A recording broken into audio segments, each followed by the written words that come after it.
My favorite book said, we are all the same.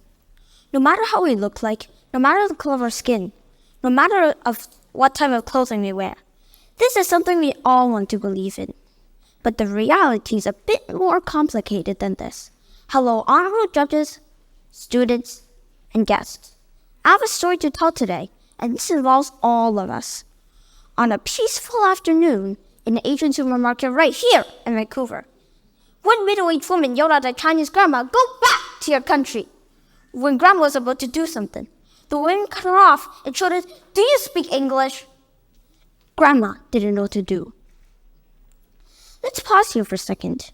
If this was directed at me, I would probably say, "Listen, I was born probably in the same hospital where you were born in. My English is not likely worse than yours." Essentially, I'll do something I think most of you in the audience would do the same. We want to believe that racism are something of the past, something our parents and grandparents had endured but no longer exist.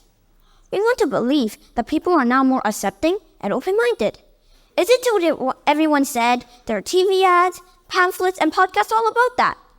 The reality is still a big problem. Just think about all the anti-Asian sentiment during the COVID pandemic. I've read that between 2019 and 2021, the number of hate crimes increased more than 350%. Aren't we supposed to be more accepting as a society? Grandma had done nothing wrong. We're talking here as this story was about Grandma and this threatening woman.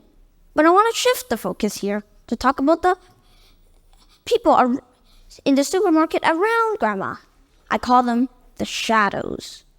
On that day, no one in the supermarket stood up to help Grandma, as if picking the right melon suddenly became the number one priority. Is it fear of retaliation? Is it worry to bother? I don't know. We live in a free country, and I don't think there should be any reasons to be afraid in situations like this one.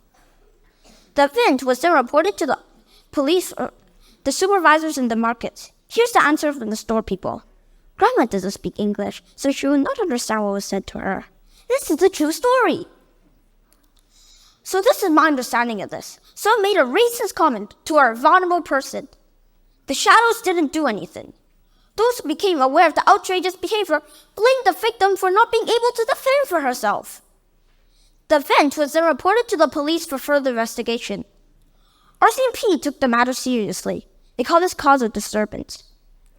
I listened to 3 phone calls from the RCMP. I want to learn. I listened carefully to these phone calls.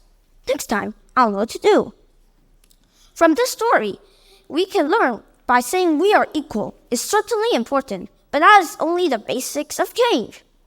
When we witness injustice like this one that can happen to anyone of color, including your friends, family, or just a random stranger, we need to care and help for each other.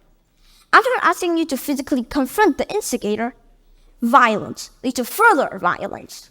However, one, to call out those behaviors, ask for support from people around us, and to report these kind of unacceptable behaviors to the authority. Shadows need to transform into spotlights to capture those unjustified attacks. In conclusion, when there is no follow-through action, singing a few slogans, singing a few songs about we are equal, this will not lead to a major change. Canada is a place of rights, freedom, and opportunities. I want Canada to be the best country in the world, and I need help from all of you. So next time when you hear someone saying, "Go back to your country," what will you do?